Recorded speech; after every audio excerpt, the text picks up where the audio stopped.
Welcome Saints fans, and welcome back to St Neots Town TV for a little pre-season interview. How you doing, Mike? Yeah, I'm fine, waiting for the season to start. Been very hectic pre-season with what we're going on, but I'm going to make it an open interview.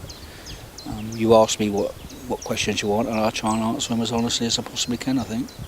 Well, I think a good place to start is probably just casting our minds back to last season. And it was a season of two halves, really, wasn't it? And without question, a successful season as well. So what were your thoughts overall when you finished that last game of the season? It inspired me from November onwards when the new guys come in. And, if we go back to with Ian and Andy, I just want to put that straight, in the fact that, it was a sort of a corporate decision to run with, and I don't think it's unfair to say two inexperienced managers, where we ran for the season before and we finished 12th, and we had to rebuild the team. But what I did find was, we had a lot of contacts on players, and we tried to bring a lot of good players in, especially forwards.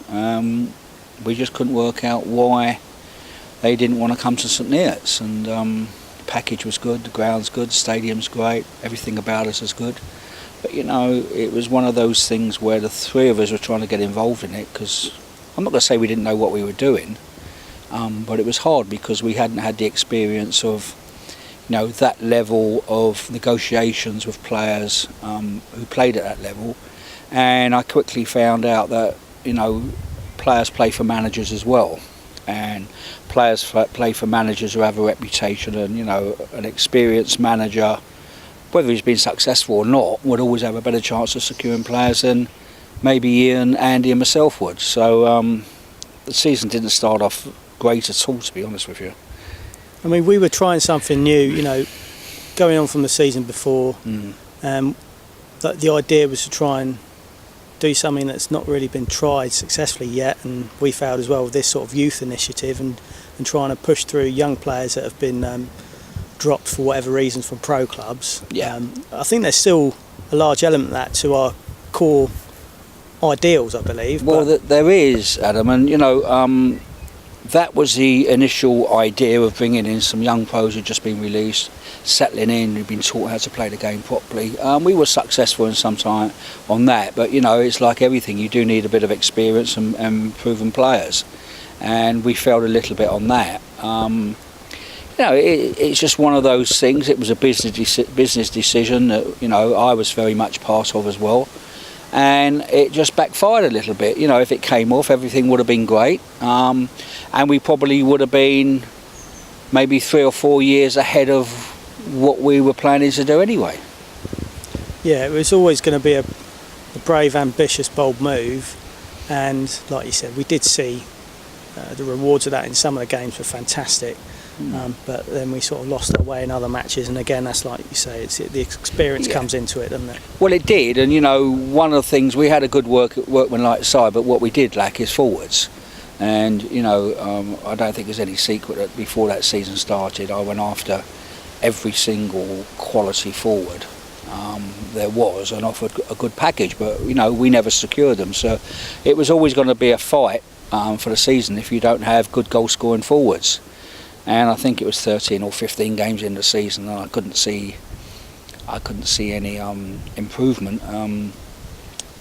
There was never a chance of us being relegated, because I would have made sure financially we wouldn't have done that. Yeah. And that was the position we were in. So I gave everybody confidence and saying, this club will never go down. But even so, we all like to go there every week and hopefully see us win. And I want to win as much as anybody else, and it makes me feel good when we win. So, funny enough, I was in the Isle of Wight in that October, having a break and staying with some very good friends, and I was just about to pick the phone up to Lee and discuss this situation, and he rang me. So I thought, well, hang on, that's a bit of a coincidence, and he rang me and said he'd spoken to Ian, and thought Ian was under too much pressure, which he certainly was.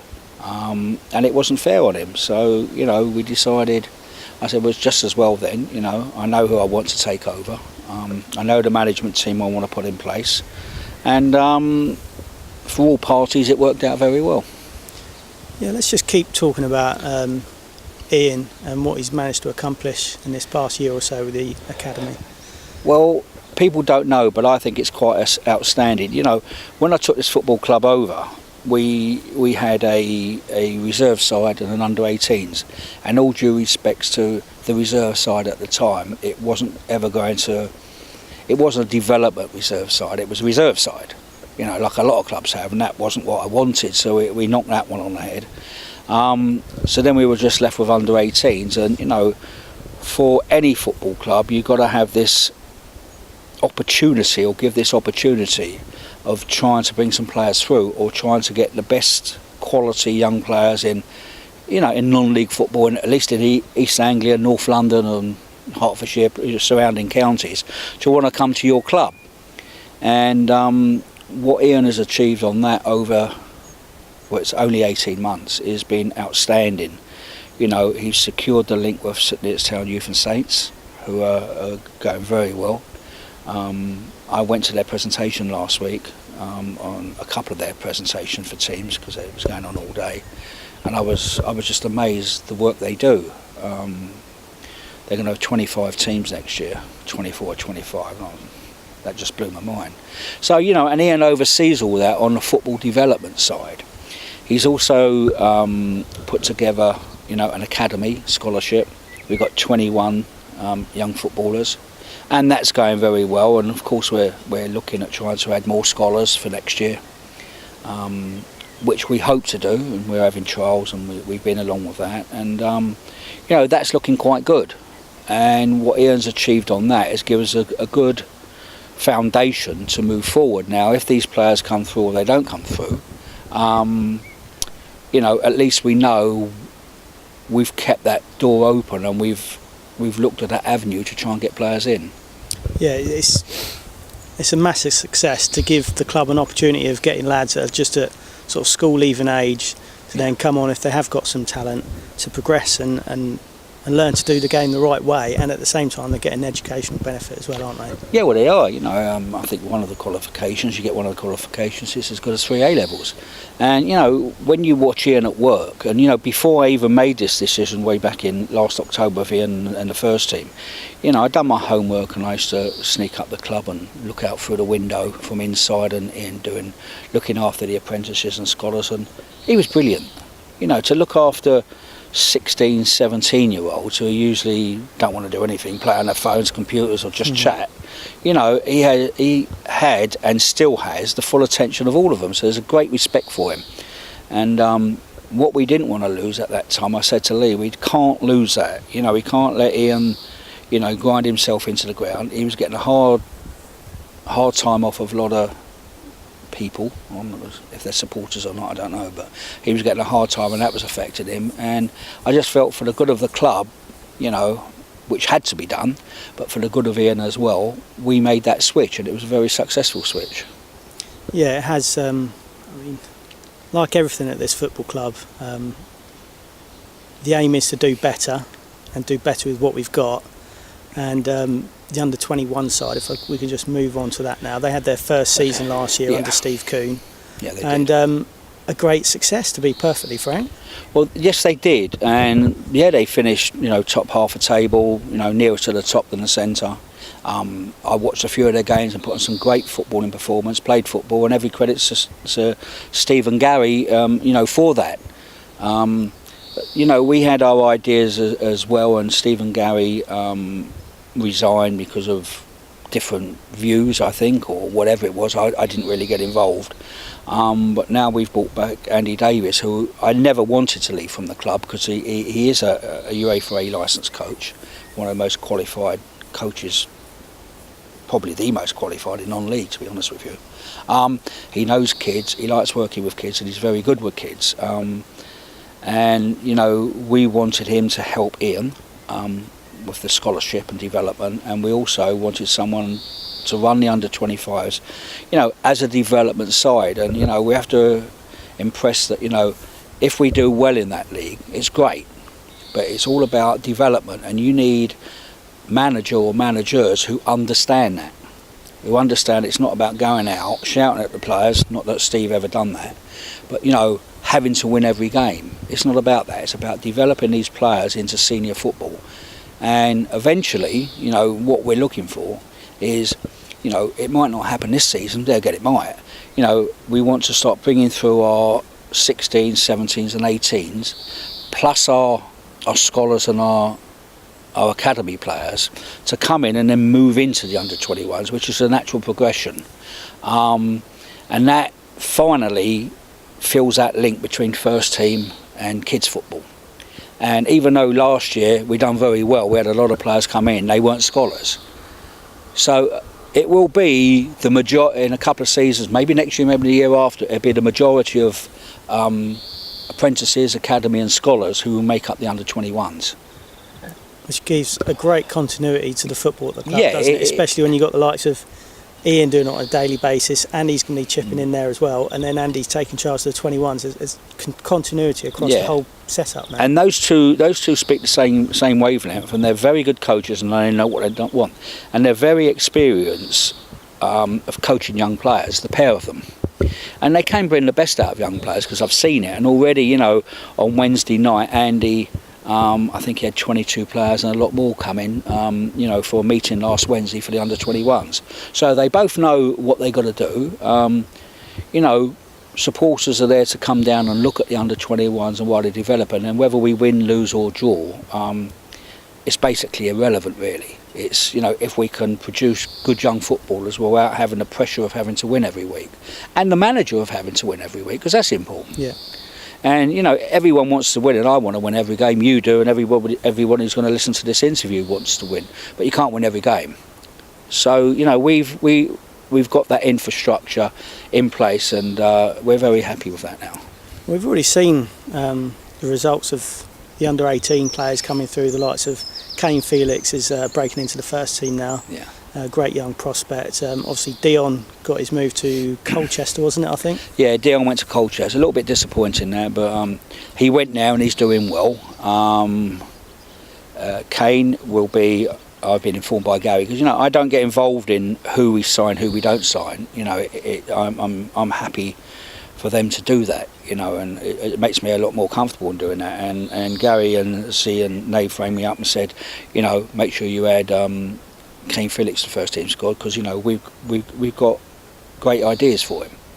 And if you look at the squad and look at the winger situation, especially on the right, we've got Lewis, and probably Kane will be able to fill in there. And it takes time, but he will be introduced as and when, and you can't do it too quick. But I keep on about Kane. I say to Gary and Nathan Z when I go down to see the under-21s and watch him play, he's a fantastic young player. And we want to keep his interest up. Yeah. We're the club for him, unless a club at a higher level comes, and he's still learning. He's 18, 19, and that. I think he might be 17 still, I don't know, but he's a great young player. Whilst we're still on the topic of the 21s, I've got some questions here from the stalwarts of the club that I consulted about this interview. Oh, you hid them for me. And one of the topics which is coming up is this Norwich partnership. Now, I know what's going on there, but lots of people perhaps won't, so if you could just explain what's going on there. Well, I did actually speak about it on BBC Drive Time the other week.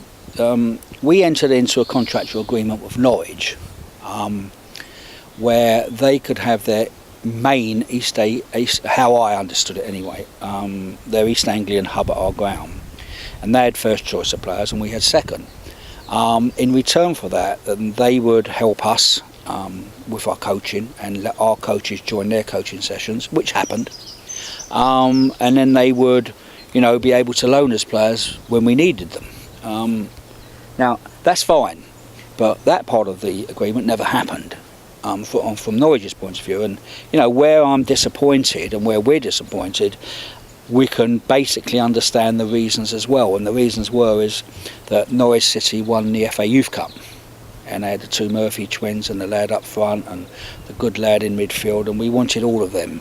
But you know, the message came back after quite a period of time while we were waiting and still saying, well, what's going on, is that Norwich felt that these lads would be better off playing League 1 or 2. Well, that's a lot of difference from Southern League, and why didn't you sell us in the first place? Yeah. So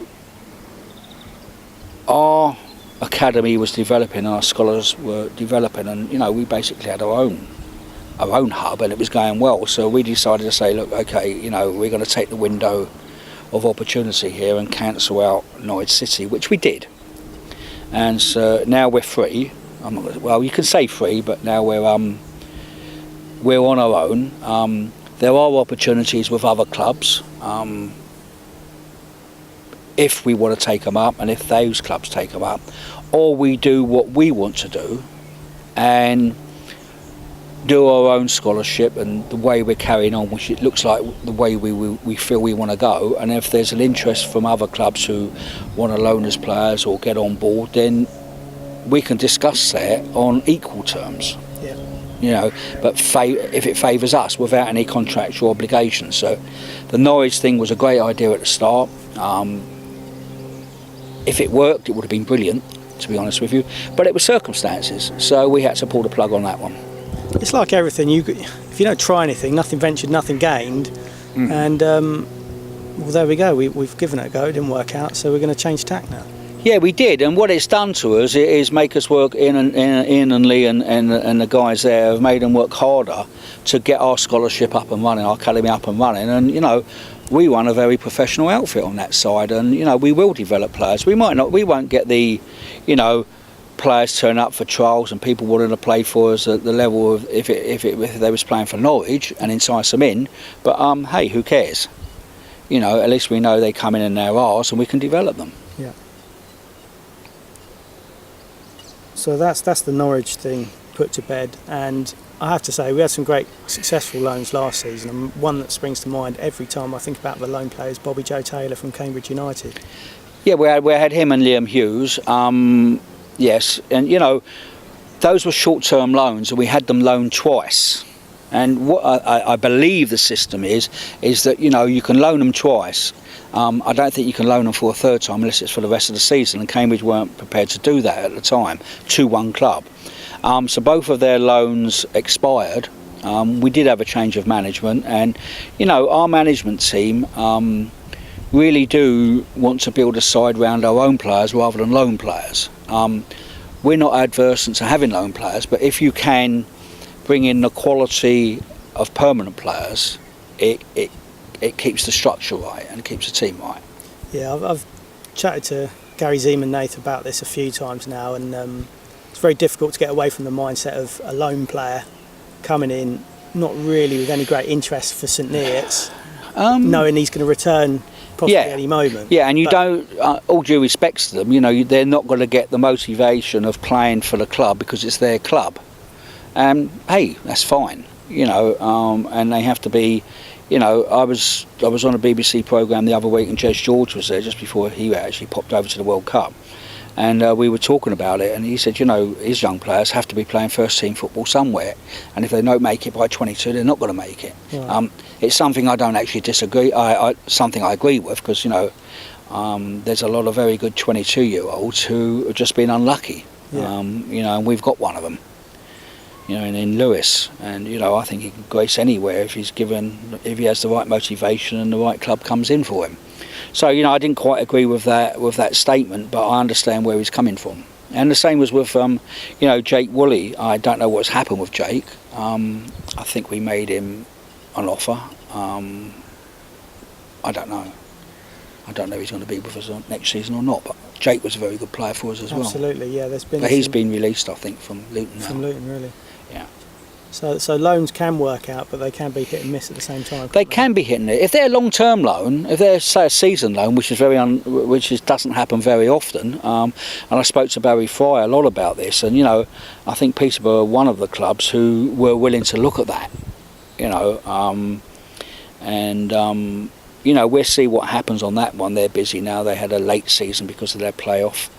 and they had a late season, so we'll see what happens there. And you know, personally, I like Peterborough, I like Barry, I like Dower, I like the setup there. You know, and we might be able to do something there moving forward. Peter Grant was a player who they released after about 5 years, and you know, we were going to go after him because I did recommend him to the management team because I thought he was a good player, because we had him years ago. Absolutely, yeah. But he's gone to Falkirk, so oh, really? yeah, he has. Yeah, nice lad, and hope he does well. Well, he's from that neck of the woods anyway, isn't He is, yeah. Well, let's see what else we've got down here then. Well, that's a good question. What are the main development objectives on and off the pitch this season? Development on and off the pitch. Off the pitch is try and raise more capital, of course, to be able to fund this football club, which is very hard. Lee and his team do extremely well.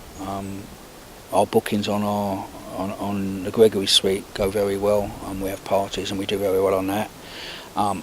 Astro Cell bookings will go down because they're more limited, because we have, you know, our own academy in there. We have under 18s, under 21s, and we also have the youth club, or the youth players, and they use it. So you know, we outweigh the income on that as an investment into young players coming through, and we have to balance that out. So that income it will probably be a negative this year going forward. You know, so it's one of trying to raise more capital. Sponsors are hard to come by because they haven't got any money. So you know, we go back to my old chestnut about crowds, and you know, it's like any business. All businesses need sales. And you only make profit if you have sales. Football clubs are a little bit different. You don't have sales because the season will start in August and it'll end in the end of April, and you've got to be able to do it or you don't. You can't sort of, you know, build up a business. I haven't got many sales yet, but I will get them. Otherwise you'll be dead. So as far as our main term of income is one of gates, and I'm sure the people of St Neots and the surrounding area, I think the potential's there. I've always thought the potential's there, and you know, I know it's the old adage, we support a winning team, but you can't win all the time. And you know, so that's off the pitch. We've got to try and improve the gates, improve people spending money, give them a better match day experience, and by giving them that match day experience, we'll get more people. Now, you know, I look at clubs like Stourbridge and established sides like that. I can't say St Albans because they've come down, you know, and they've always had good crowds. But when you look at, you know, Weymouth in the same situation, people like Stourbridge get 600-700. You know, and their ground's not that great. It's not their problem. They are just south of Birmingham, so they've probably got a good catchment area, but they have got Leamington and Redditch and a few others around there, so it's quite a competition for supporters. But they still get that, and that's because they're, you know, been established in this league for a long while, and they have that regular amount of supporters, and that's what we need. You know, we need our regular 500 or 600, and then as the team starts winning, which hopefully it will, or move up through the divisions, we can add to that. So, you know, that's what we're looking for this season, and, you know, the club and myself are putting my money where my mouth is, and hopefully we're going to give the supporters and the town a very good footballing team, and see where we go from there. So, you know, it's a two-way thing. You know, I'm giving mine. Let's hope everybody can, you know, get people in, and you know, a lot of people have asked for leaflets and things like that, and I've done all that and all these things just to try and generate more people, and that's what we need. It's a good day out. My iPad's overheated. I can't get into my questions. I'm going to have to wait a minute. It's overheated? Yeah, because I've had it in the sun. Right, I've got some more sort of quick fire type questions here, quite straightforward ones, but again, good information that people might want to know. Okay. Firstly, how much will the admission be this season? Same as last year, £10, and we're in line with other people within the league. It's the right price whether you're in Southern League or Ryman, Isham Ryman, and you know, we are on board with everybody else. You know, St Albans last year upped their price. I'm hearing if Hereford actually make it to the league, they're going to be £17-18. Really? I've heard that yesterday, yeah. But, you know, they got a lot of debt, so even that won't help them. But, yeah, it's the same as last season. And kit-wise, are we keeping the same kit for this coming season? Kit's all in now. We're in our third year of sponsorship by Your Sport, who've been the German company, who've been very, very, very good to us. And they sponsor all of the first team kit, home and away. Still be the same away kit as Red. All the new kits in, they sponsor the t-shirts, training gear, even sending them over some match balls, managers' coats. They've been very, very good, and this is the third year of the sponsorship. I have to say, I really, really like that kit. I think it's a good kit. I think you don't see that kit at all, so No, it's you nice don't. to be different. I'm a little bit worried because I think this is the last year where they manufacture it, but what I'll have to do is just make sure we just get all the old stock off them and keep us going for at least another 2 years, because it's a nice kit. And, you know, the youngsters as well, St Neots Youth and Saints, they've all got that kit, and this is basically, they've only had one season out of it, so we have to keep that kit going as long as we can. Yeah. Quick little question about the club coaches for next season. How are they going to be running? Will supporters get the opportunity to travel again? Yeah, it'll be the same as last year. You know, we have Cozy, and Cozy are with us again next year. It's not a full sponsorship, as I say, because, you know, sponsors don't have the money, but it's, you know, it's a deal, put it that way, and they're a nice company. And yes, we'll be doing the same. It'll be a mixture of players and supporters going to away games. And yes, that'll just continue the way it is.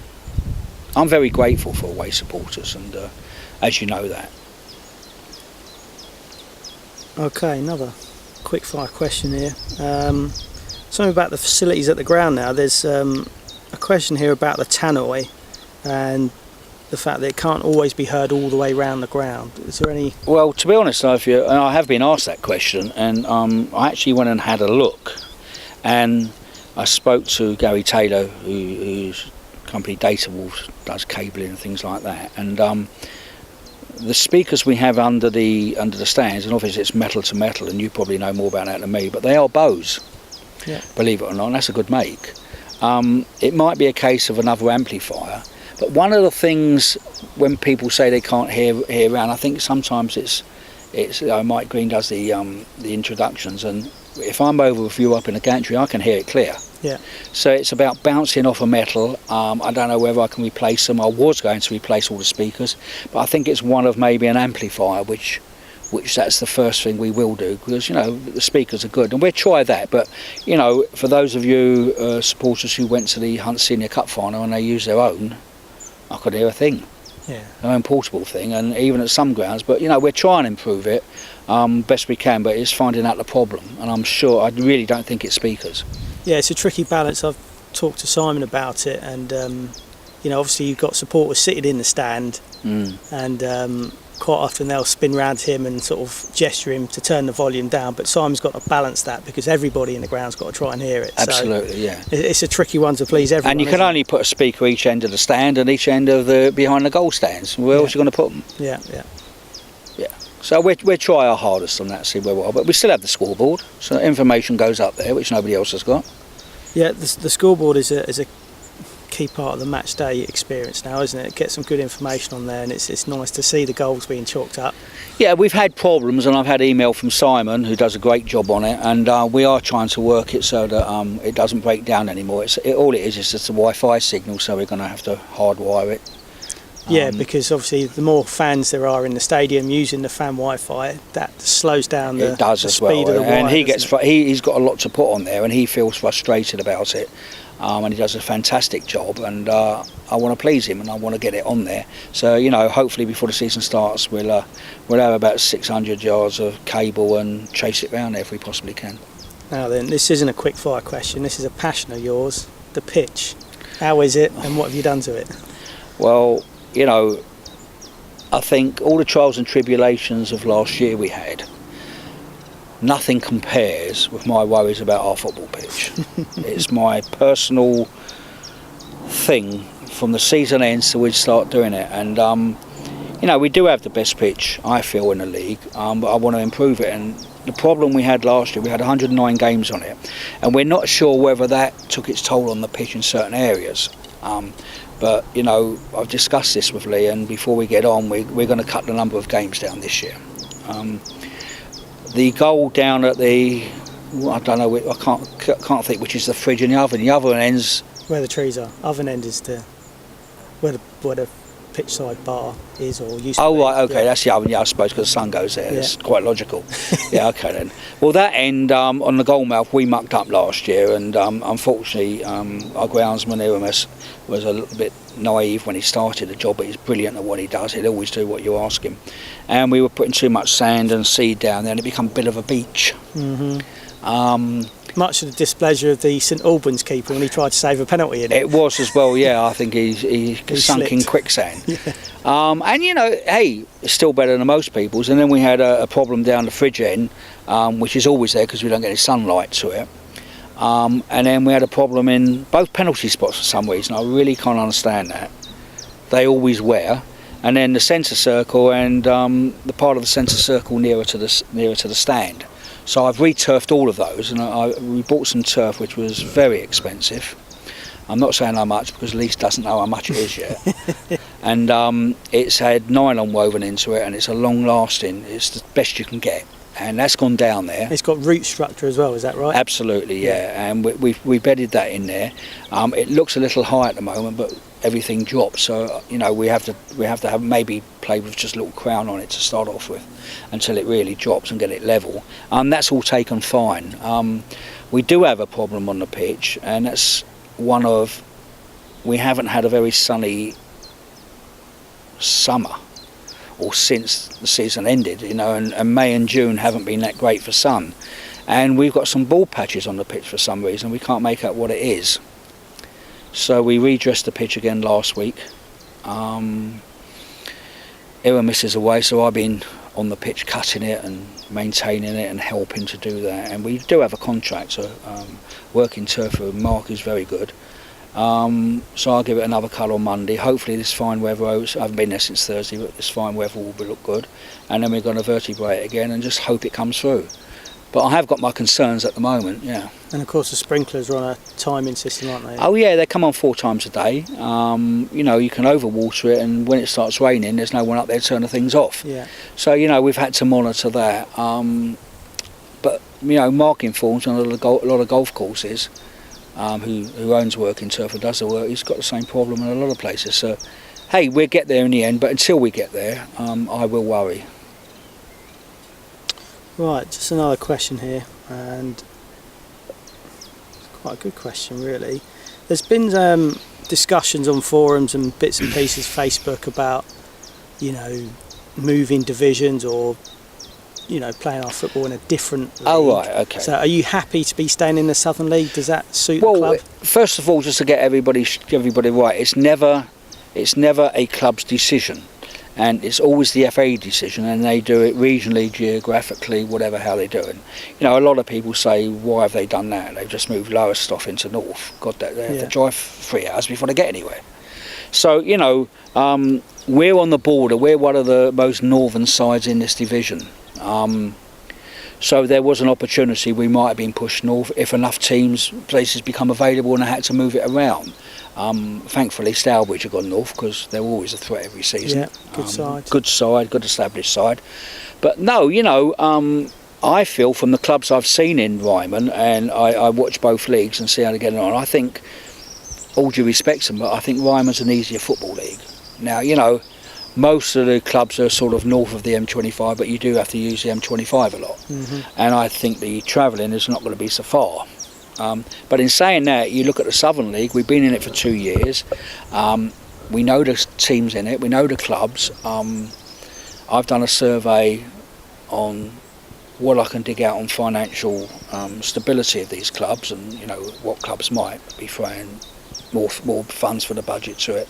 And you know, we know the league, and our management team know the league, so I'm comfortable in the Southern League. I don't like the idea of travelling all the way, you know, when we get down to Cornwall, places like that. But hey, you know, it has to be done. It only has to be done once a season, so let's hope we get it in August. Yep, absolutely. We go down there and Weymouth, so I'd like Truro, Weymouth and whoever else is down there, all 3 Saturdays on the trot, or 3 away games in the sun, so we can have a good time down there. Excellent. So the Southern League is definitely the place for us, definitely. Yeah, for one season, hopefully. Another good question. When does pre-season start, and are fans welcome to come along and have a look? They're always welcome to come along as it is. Pre-season starts on July the 3rd, on a Thursday, with a session on the Thursday and a session on a Saturday. And as you know, we need a photo shoot and other things we've got, which we need to do for the website. And I asked Gary, and Gary's words to me: we won't be at the club, but we'll be up the hill somewhere. Oh God. And I thought, ooh. So they will be the first 2 training sessions. I think are going to be not many hills around here though. No, I think it's Barton Hills where Luton run, and Gary and Zima and Nath usually take them whenever they've managed at Olsey or elsewhere. They've taken players up there, and they find it good. It's their way of getting them. Nathan won't like it. No, he won't. It's their way of smashing them into shape. But I was thinking team bonding. I hope so, because on the following Tuesday we're at home to Hemel on the Astro, and it probably will have to be on the Astro. If the pitch is right, we'll play there. If it's not, we'll have to play on the Astro, and they understand that. And it's going to be 3 30-minute games on that. I think Tuesday the 8th, and then of course the following Saturday we've got Aveley at home, and I hope the pitch will be okay for that. So, the games are starting pretty quick, to be honest with you. Looking forward to it. Always look forward to pre-season. And we've got MK Dons coming over as well, haven't we? We've got MK Dons and Luton. Whether it's their first teams or not, I don't know. And the problem I had this year with friendlies is I usually try to arrange them with the contacts we have, all teams we've played. And because I didn't know the structure of the pre-season the management team want and how they do it, we was a bit late on organising it, and I didn't know whether they wanted training and a couple of hard games and build up and then build down or whatever. So I didn't know how to go about it, and to be honest with you, we missed the boat on a lot of them. So, pre-season this season is not as on teams as exciting as we should do. But we've added Hayes and only yesterday, which I put on the website, Hayes and Yedding away on August the 2nd. So that'd be a decent test because they've just moved back up into Conference South.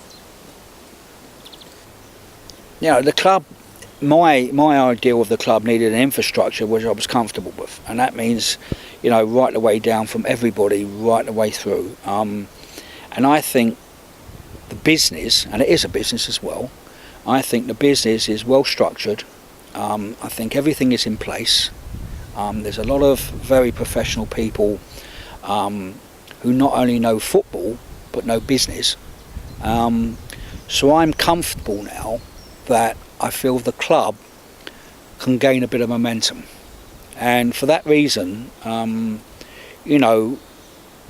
we're obviously going to try and do the very best we can next season. I want to give the management and the club a chance, a fighting chance of doing well. So Mike, we've signed 2 outrageously good strikers, both proven in this league, no doubt about that. Mm-hmm. That's surely signalled an intent from the club now, isn't it?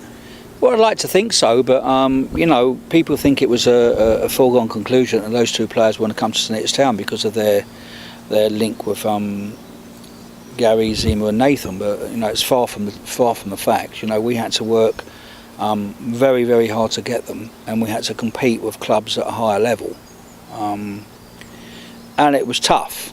It was so tough that we always had our B plan and C plan, and there were other strikers who we were talking to as well if it didn't work out with these 2.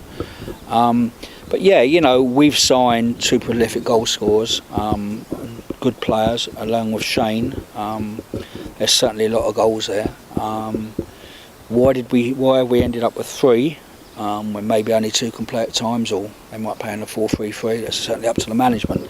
But Gary got due to sign the form, and then I went over to see Chris on a Thursday at his work and had a chat with Chris, and Chris signed his form.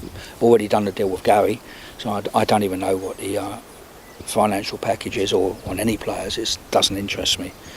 It's their business. But Chris did say to me, he said, one thing about playing for these lads, he says, you've got to be on top of your game all the time because you get dropped. If you're injured and the other players play well, then you got to get in. So it's, a fight for a place, and that encouraged me when Chris said that, and I thought, hey, yeah, that's right.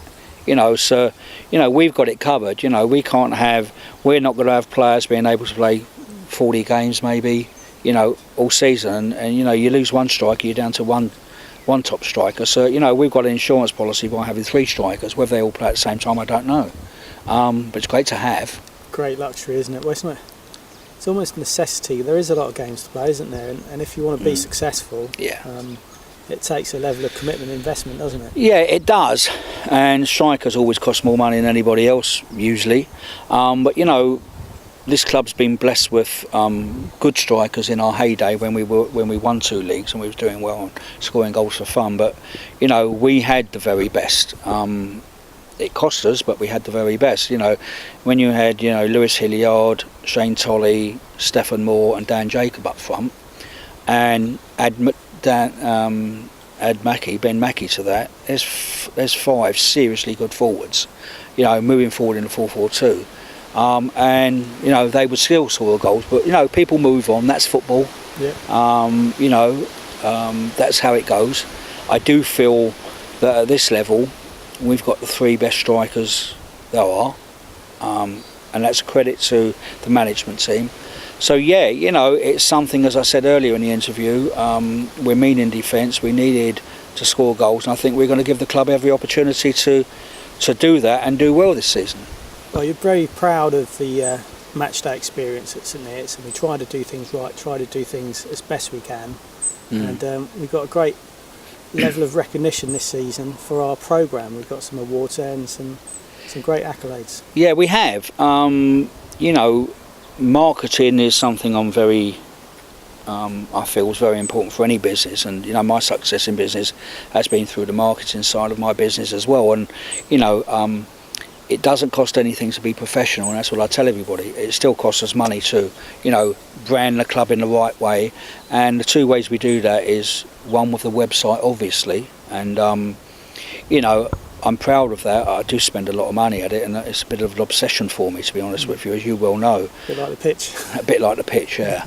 I haven't got to cut the website. I have to cut the pitch, and I have to cut this place as well. So last week was a bit of a heavy chore for me, cutting grass all week. But yeah, the website's fantastic. I want it to be the best website in football. We're heading that way. I hope it's informative. We get a lot of visitors, outstanding amount of visitors since we put the clock on it. And the programme is something else. And contribution to the website and the programme, you do, Mick does, and all the contributors, we couldn't do it without them. And especially Mark Davis of Blue Prawn, we couldn't do it without him. He's sending me through, I send him through copy. I do most of the copy, and we have to design a new programme, and how we beat last year's programme, which we won the award for, I don't know, but we've both got ideas, and we will end up trying to improve it. I'm hoping to bring it up from 44 to 56 pages, which means a lot more work for us, but we've got things in hand on that, and we hope it's going to be an interesting read. The only thing that disappoints me with it is, you're not going to make money on it, not that we want to, but we don't seem to sell enough. And it's £2 and it's worth it. It's a very, very good read and an interesting read. And I put them on the website last season, so people who didn't buy a programme might be encouraged to say, hey, this is a good read and well worth it, and they will encourage them to buy it. Which I would like, because there's a serious amount of effort goes into it. We will publish the next season's programmes on the website, but that will be 2 months later after publication, maybe 3 months later, I don't know. So it won't be on there 3 days later, and people say, well, I won't buy one, I'll read it next week. Yes. Well, we won't be able to. It's just a back catalogue on the website, isn't it? It's only ever going to be a back catalogue, yeah. But I'm hoping what we've done now is encourage people to say, hey, this is a good read. You know, people like Ryan Bolton, he's always says to me, he says, I love it. He says, fantastic read. You know, and we're proud of it. It's going to be better than last season, I hope. And it's interesting, and it's, you know, up-to-date topic, and, you know, what I've got to say, what Gary's got to say, what Lee's got to say, you know, what supporters have got to say. It's good. Yeah. It is excellent, and to get, was it 6th in the non-league game? Yeah. That's quite At our first try, yeah. Yeah, we won the Southern League by a country mile, and we come 6th in the non-league game. Disappointed we didn't win it, because Mark and I are perfectionists on that. But in saying that, you know, I'm not sure if the judges go for quality or content or both, and a lot of the time I think it's content. And, you know, there's no better quality in design and printing than ours. Maybe we have to up the content a little bit, and that's what I'm looking to do this year by adding, you know, another 12 pages to it and give a bit more of a read. So, you know, 56 pages is a lot of copy to find. Yeah. But it will be well worth it, as providing we go for 56 pages. And just talking about the website, that's coming on leaps and bounds. I mean, Mark's done a terrific job at reskinning that partway through last season, hasn't it? Was that the beginning of last season now? To get that new fresh feel to it. No, it's halfway through. It's been in the pipeline for a long time because we had an idea, wanted to give it a fresher look and a whiter look and use white a lot more, which we've done, and we revamped other things, and, you know, we've put a scholars box on there now, which we've still got to do, other things on it, you know, and just made it more interesting. The newsstands in there now, you know, the match galleries in there now, but there's still a lot being done, and, you know, at this moment we're still improving it. You know, we've got Match Centre we're improving, because, you know, even I got confused on that. But, you know, when you you have a program and you have to reprogram it, you've got to get the right developer to do it, and we found a very exciting developer who can implement our ideas. So the Match Centre's changing, the news section is changing. Very, very exciting player profile section, which we won't tell them about. Yeah. Which you're helping. You're a massive contribution to that, and that will be the best in football. And there's other changes on there as we go along. We just want to improve and make it easier for the public. And, you know, since we put that counter on it, which was Thursday, June the 5th, I think today we just reached 70,000 visitors. Wow. Which is outstanding. I never knew that happened. So, you know, it's certainly not 70,000 visitors in St Neots. So, you know, we're spreading the word, and people are taking time to read our website. A lot of them be reading our Matchday magazine, but it's good for the club. It's the professionalism of the club, and that's what pleases me. I mean, I don't look around at football club websites on the whole. Oh, I do. And I look at ours a lot. And you said to me, look at Man City's. They've just won the best website in football. Yeah. For England. Yeah, they have. And I looked at it. And I tell you what, it's crowded. It's not that much better than ours, is it? Really? No, it's not. In terms of design, layout, and features. No, it's not. And most of them, I'm not sure whether these clubs put a lot of effort into it, but I think from a media point of view, for communication with fans, and to get the message across, whatever it may be, whether it's a news item or just get the message across, as we're going to do with this interview, you know, which you do on St Neots Town TV, is fantastic. And yes, it is. And I've looked at probably every football website there is, being the sad person I am, because you know, I want to improve on it, and they're all my benchmarks, and I think I've passed most of those benchmarks already. Season tickets. We're currently running a promotion on the season ticket, aren't we? Yeah, we are. And reputed to be the cheapest season ticket at this level. Is that right? Absolutely. We made a mistake. Must have done. But they are, you know, if people buy a season ticket, I think it works in about £7 a game, which is £3 off a game. But, you know, that was Lee's idea and my idea as well. And what we wanted to do is, you know, you can make promotions during the season, try and get more people in and give things off. But, you know, my view always is why should I let people come in here into the football club, you know, as an offer for new people coming in, when I have loyal supporters who pay £10 a game or buy season tickets and go to every away game. Yeah. people have to understand, there's a word called loyalty, and I'm very loyal to the people who are very loyal to the football club. And this is the perfect way of rewarding that loyalty. And it is, and they don't need to pay all the money up front if they haven't got it. They can pay it, monthly or whatever. And this is a way of saying to our loyal supporters, you're going to get the best deal in town. Take it if you want. Yeah. If you don't take it, there's reasons for doing that, and they could be personal reasons. But we've been given the offer, so no one can say we're too expensive, we're this or that. Anybody can take that up, and a lot of people have taken it up. And it's very hard. We ran a £5 a match just before Christmas. Wrong time to do it, but we lost our shirt on it, and you can't. When you're trying to make ends meet and trying to get money in, you can't give money away. It's not good business sense, because it doesn't work out. The way is what I don't know who invented it, I think it might be Mick Green, is word of mouth. Go out and bring a friend, because they're bound to enjoy the experience. Yeah, that's the best, most sustainable way to do it, because it's very easy for somebody in the town perhaps that doesn't come up that often but wants to come more and thinks there should be some sort of promotion. The difference is we get bombarded with all types of marketing from likes of Tesco's and massive companies that have got massive footfall, and they can afford to do sort of promotions. Absolutely. We need every penny we get. The reality is we can't. It's a loss. We need every single penny we can get, and people say, we'll make it cheaper to spend more at the bar. No, it doesn't necessarily work out. And that's another, spin of the coin. Yeah. Or roll of the dice. It doesn't work out like that, and we need the income. We're very well pitched. We try to give the loyal supporters the best backing we can, and that's how we go. So another subject before you ask the question, because it's something close to you. St Neots Town TV. What you do is a fantastic job, and I thank you for it. You've done a magnificent job. This is something we do give to non-league more than anybody else gives, and more professionally. And sometimes on my travels with the side, when I do go into other directors' book rooms or I speak to other supporters or whatever, everyone says keep it going. It's just fantastic. It's a must watch for us, and that's great, Adam. And you do it. Part-time, because you've got to go to work, and there's so much we want to do, and getting time to do it is the problem.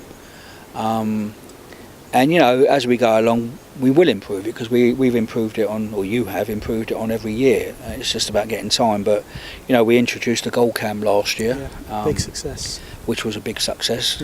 Weren't sure if it would work, and then we've got a new feature this year, haven't we, mate? I'm not so sure about this one. I think it will work. And for viewers there, what we've got a drone, not with missiles, but we've got a drone with a very good camera on, which is absolutely brilliant, of GPS on and everything. And I've been practicing a couple of times here in my garden, and the pictures and the videos have been absolutely fantastic. So, once the pitch is marked out and the goal's down, I've lost those ball patches, we'll be practicing up there, won't we? Mm-hmm. And we'll see what we can do, if we can add a couple of little bits as the players come out or whatever. We're trying to do that, but it's a tricky process, but I'm sure we can do it, can't we? I'm sure we can take advantage of it. It'll be something again, and another thing we spoke about, and it's, every time I go to America I get these ideas, because it's the norm out there, was streaming the match live, and there is a way of doing it. Again, it's time, it's one for the future, but we go up a league or maybe get to the conference, that's all in hand, and we'll be able to put our finger on the button and start releasing some more stuff. So it's great ideas, isn't it? We're always forward thinking, aren't we? Absolutely, and that kind of leads in quite nicely to the 5-year question. Where do we see ourselves in 5 years? Because I know there's big ambition on your part, big ambition in terms of Gary, Zima and Nathan. They got clear targets in mind, but it's easier said than done, isn't it? Yeah, it's easier said than done, and it's this season. I'm making it clear to Gary and Zima and Nathan Lee and everybody involved that there's no target this year. Okay, There's no pressure on anyone. If you want to put pressure on, put it on yourselves. You know, you can only give it your best shot, and you can only, you know, try and get the best team you possibly can, and hopefully, you know, that will come through. And I've got every faith in the management team and everybody in the club that, you know, we're all set for a good season. You know, how that pans out, I don't know, but you know, we want to try and get promotion if we can. Whereas the last 2 seasons it was consolidation. This season, you know, we want to be in the mix. Yeah. And I'm sure we can be in the mix. But if we're not, we're not. That's the way it goes, because somebody else has, you know, recruited and thought better and maybe financed a little bit more than what we have. And you don't know what's going to happen there. You know, like Hereford, I'm not sure what's going to happen with them, but you know, that was a curveball ladders and they're coming in our league. What they will do, I don't know, and that's something we didn't count for, not say budget, but we didn't count for that. So we'll have to see what happens. You know, our ideal is to get to conference, and that's very much on our plan now. I've looked at the situation on Gates and where we are, but you know, this is a team effort from everybody involved with the club and everybody who supports the club. It doesn't matter who you are. You know, we need support, and the more support we can get, the more chance we got of all achieving our goals. It's no good people just sitting in armchairs or saying this and that. You know, get up. If you can afford it, get there. If you can get some friends to come, get them there. That's the best thing you can do, isn't it? It makes the task. Yeah. I'm not going to say it makes it easier, but it shows a commitment from the public of St Neots and surrounding areas, and that encourages people like myself to put more commitment in as well, which I've done for the last 5 years. Yeah. So, you know, it would be nice to get to the conference if we possibly can. Can we do it? Yeah, of course we can. Of course we can. We've got everything there, and you know, we've got a good infrastructure. Of course we can. Yeah, facilities are in good shape, and I know over the past sort of couple of years, you know, you've scoped out the options of improving the stadium and the various things that can be done, because there are changes that would have to be made if we did start gaining promotions. Well, I've been looking at that as well, and I haven't looked at it too much because I don't want to tempt fate, but I'm not sure if it's to go up to the next league or into conference, but I think they both revolve around the same, what you need the same. And I think the criteria, I'm not sure for the next league, but I certainly know for conferences you need 500 seats, and you need a certain amount of turnstiles. We would need one more turnstile, and we would obviously need 250 seats. Now, you know, that's been in the back of my mind for a long time, and you know, I know where I'm going to put them, on the west side. You can buy, you know, a pre-made stand 4 rows back, and I've already measured in for 300 seats. Bit of groundwork to be done, and then a turnstile can go in that far corner where the overspill car park is, and then we can have a food bar over there and a toilet block or something like that. And yeah, it's all in the plans, and we've got those plans. It's just implementing it and obviously finance it, paying for it. The football's going to get there first. Yeah, that's what they want. Yeah, but it would look, you know, it's something again. When I'm looking at things and looking at, you know, things professional and looking good, it certainly will look good over there, and it'll be elevated a little bit as well. So yeah, well, I know it's my vantage point for the games. And it it's is, a terrific view. It really is. And I have to stop myself saying, "Oh, let's go and do it," because that's not the right business sense, business route to take at this moment. I've got a good question here, and it's a bit of a poser. You might not want to answer this one at all. Perhaps there isn't anything you can say, but thinking over the last 3 to 4 seasons, is there anything you'd change? It's a tough one.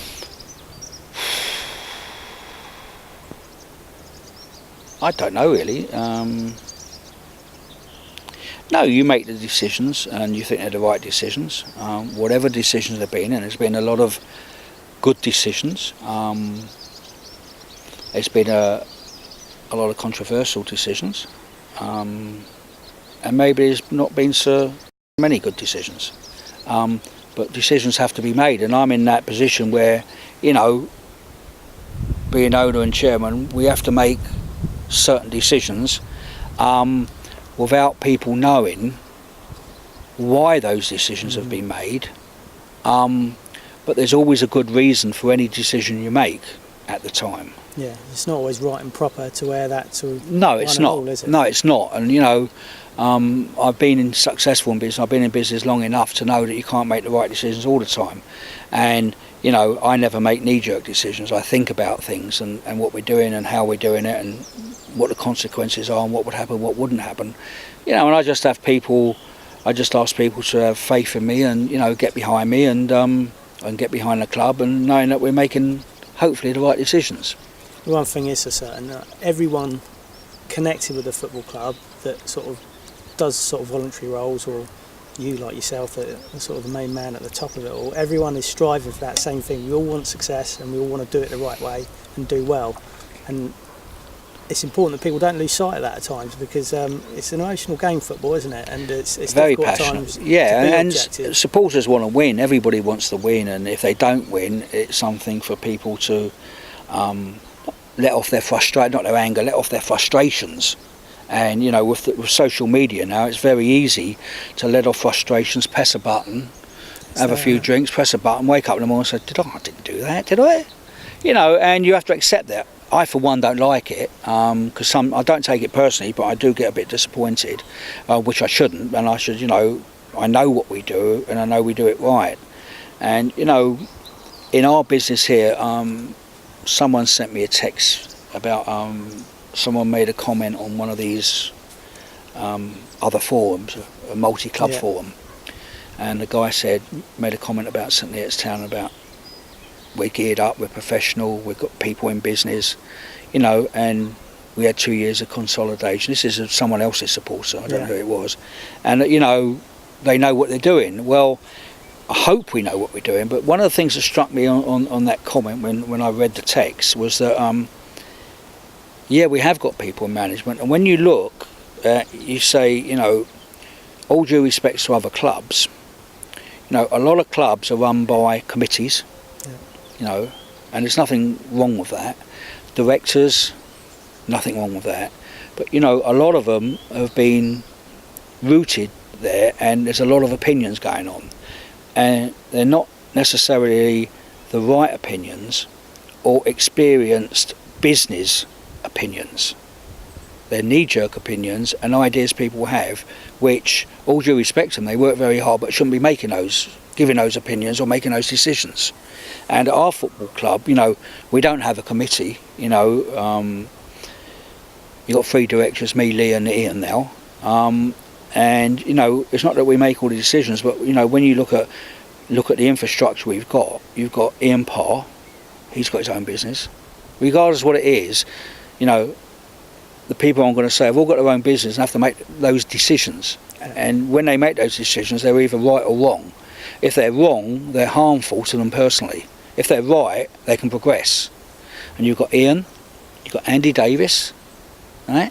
You've got Gary King, you've got Zima and Nathan Abbey, all got their own businesses, all run their own businesses. You've got me, who's run their own business, you've got Lee.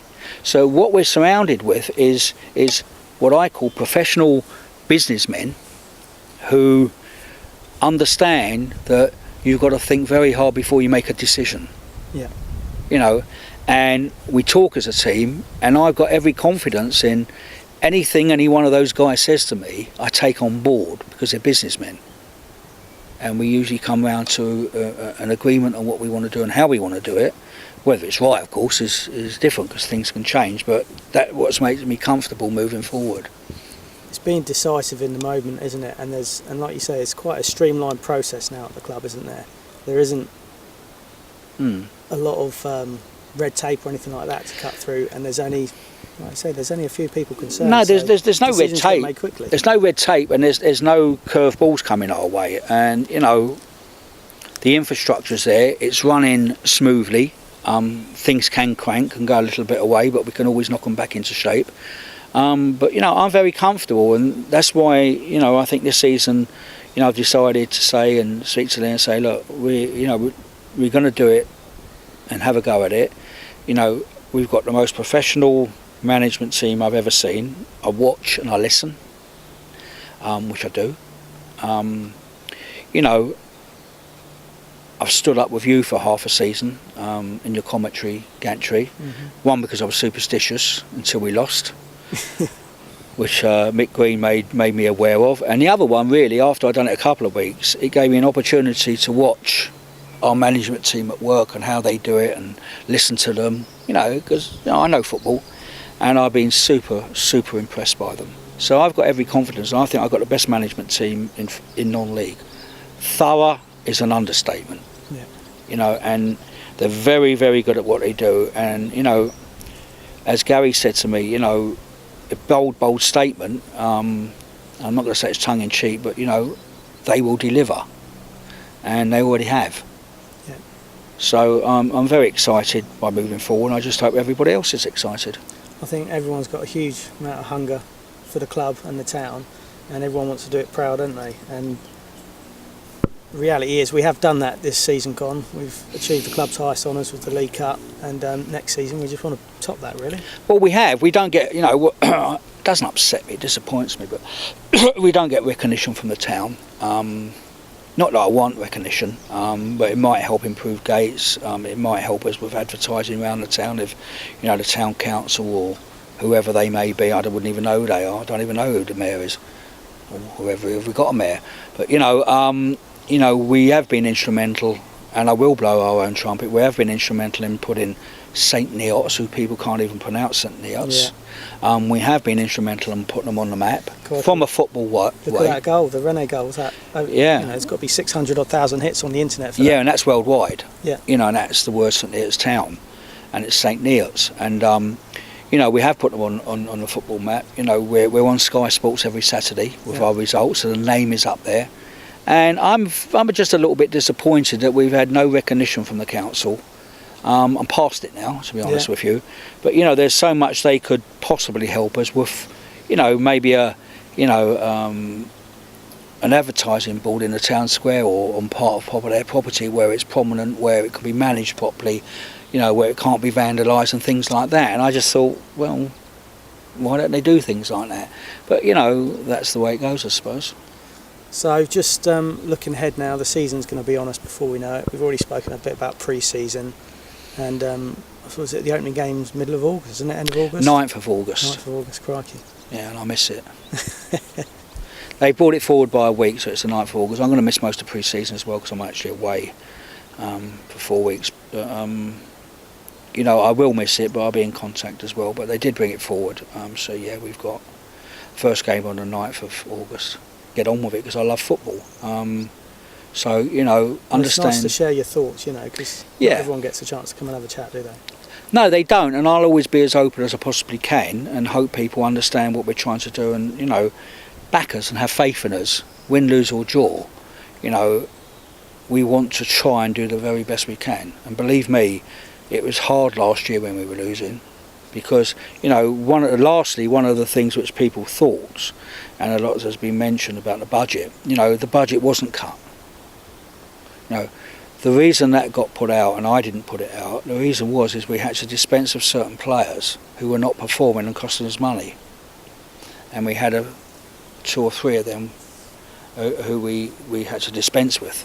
And the best way to paper that over, if you like, or soften that, was to be able to say it was a budget cut and this is what we had to do. So, you know, there's never ever been a budget cut in this football club, you know, so that was actually wrong. And I'll come out with that now because it's season past and where we are, and we've still, you know, and it's one of the reasons why I thought this year, you know, all right, the budget's a little bit better than it was previous years, but it's just the way the budget's been spent, how it's been used, and because of mine, Ian and Andy's not knowing who was what and how much we had to spend, or how much they would cost. You know, it wasn't money wasted, but it was just, you know, we didn't know. It was naivety. Yeah, it was. And that's the way it was. And I'm to blame for that as much as anybody else, to be honest with you. So we move on. Excellent. All right, Mike. Thanks All for right. sharing. Yeah, it's a pleasure. Thanks. Cheers. Cheers.